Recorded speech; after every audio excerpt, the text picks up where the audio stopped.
use environment. If you're going to share tracks with freight users, with Amtrak, with Metrolink, other commuter rail types of services, you have to run vehicles that pass or that withstand a crash worthiness. It's called the Buffalo standard. That meet a certain crash worthiness as defined by the Federal Railroad Administration. If you have what is referred to as a non-compliant vehicle, that is the TG, a light rail vehicle, for instance, any of the high-speed trains that operate in Europe and Japan, that would be turned into powder if they came into contact with a Union Pacific freight train, for example, or even a Metrolink diesel train, for example. FRA would not allow you to share those tracks with the more powerful, more substantial freight, commuter rail, or other vehicles. So in the situation that we've had here, what we've been talking about doing is operating high-speed trains on dedicated tracks, sharing the right-of-way, but not the tracks. So we're taking say, through the valley. Metro owns the 100 feet of right-of-way that UP and Metrolink operate on currently. The plan has been we're going to move them over to one side, barrier separated, build 2 tracks for high-speed trains, and barrier separate the different trains that are operating in that corridor. As I understand it, the FRA has, for the first time ever, because as I said, I was one of those guys saying, heck no, they're never going to do it. As I understand it, you might know more than I do about this, the FRA, I believe, has approved the operation of non-compliant high-speed rail vehicles in a shared track environment up in the San Francisco Peninsula, the area, the corridor from San Jose to San Francisco. Now, is that true? I've heard it is. I thought the Tagos had an exemption in Seattle too. I don't believe that they might, but I'm not aware of that. I'm not. When I was made aware of the FRA approving the non-compliant vehicles in the shared track environment in the peninsula area, that was the first application that I was familiar with that FRA had sanctioned. So there may be others. There may be a half a dozen or so around the country. I'm just not familiar with it. So what that does is, for example, in a section that I don't want to spend time talking about a section I'm not working on, but the Anaheim to LA section, for example, where there's a lot of talk about sharing the track, not just sharing the right-of-way, but actually sharing the track with Metrolink and UP. Is there now, does that open the door for believing, much as it shocks me, that there is the potential for FRA to approve a non-compliant vehicle in a mixed operation environment like that? Sounds that way. Sounds that way to me. I don't think that's going to have impacts on us, Palmdale to LA Union Station, because we're still talking about dedicated track, barrier separated from UP and Metrolink. But I know that wasn't the question you were asking. So I'm sort of waiting for the punchline.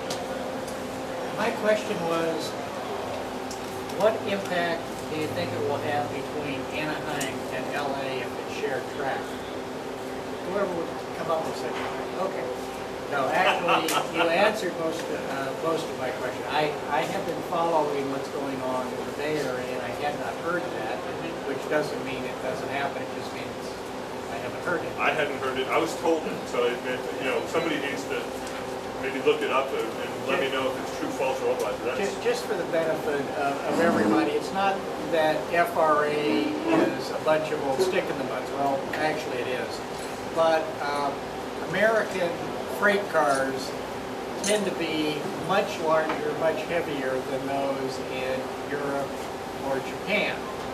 And so that's one of the reasons that there has been concern about bringing lighter trains, and the weight is very, very important to getting the speed, unless you want to really build a lot bigger trains with one hell of a lot more power.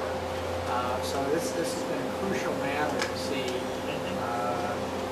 It's almost close to, if you don't get that, that's really, really a major issue. So we'll see how they wind up. Yeah, yeah. I've been very surprised by.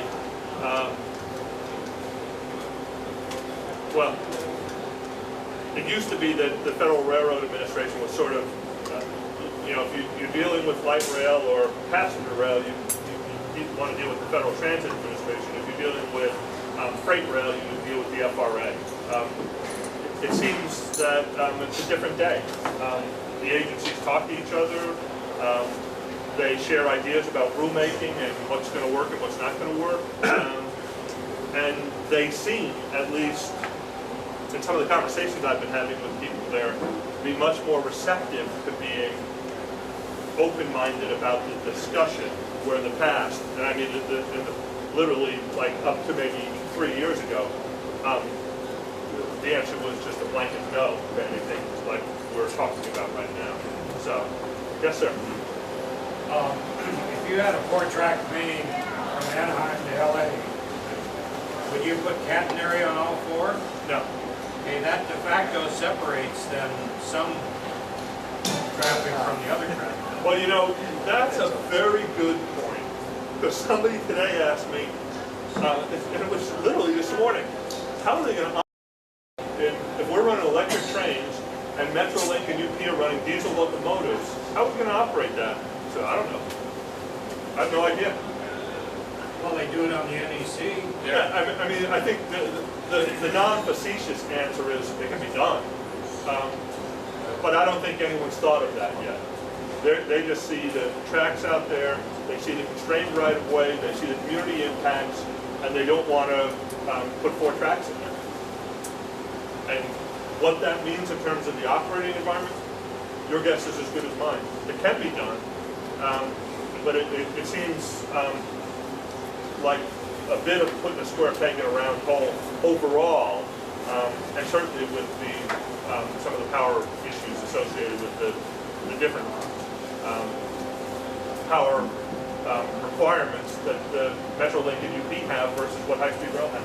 I don't know how they're going to square that circle just yet. I would hope. Like I said, I'm not working on that section, so I don't know. I would hope that somebody's thought of that, but all I seem to hear about is we got to have shared use, we got to have shared use, we got to have shared use. I don't know if anybody really has thought, to be honest. It's a great question, one that somebody asked me for the first time this morning. Howard, my question is regarding the bullet train. You're talking about the service from here to Anaheim. Is that correct? Or something like that? Well, that's one of the segments that's being studied. It's not one that I'm studying. I just want. I want to know. There was always talk about going from here to Las Vegas. Is that anything going to happen? Is that? There are 2 different private sector groups out there.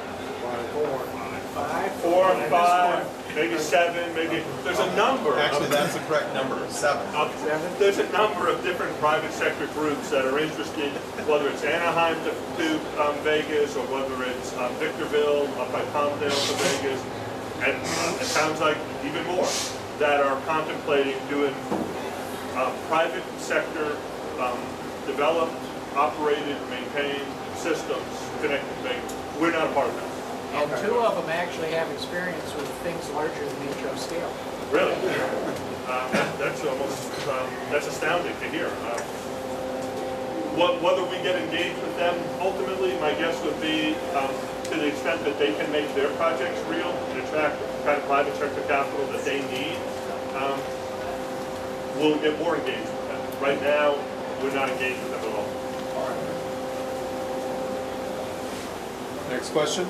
Just kind of expanding on that, I know some people might agree with me that the Desert Express option seems to be the most viable of the Vegas options, and it conceivably would link up with your project in Palmdale, but as you said, there's been no sharing of design criteria.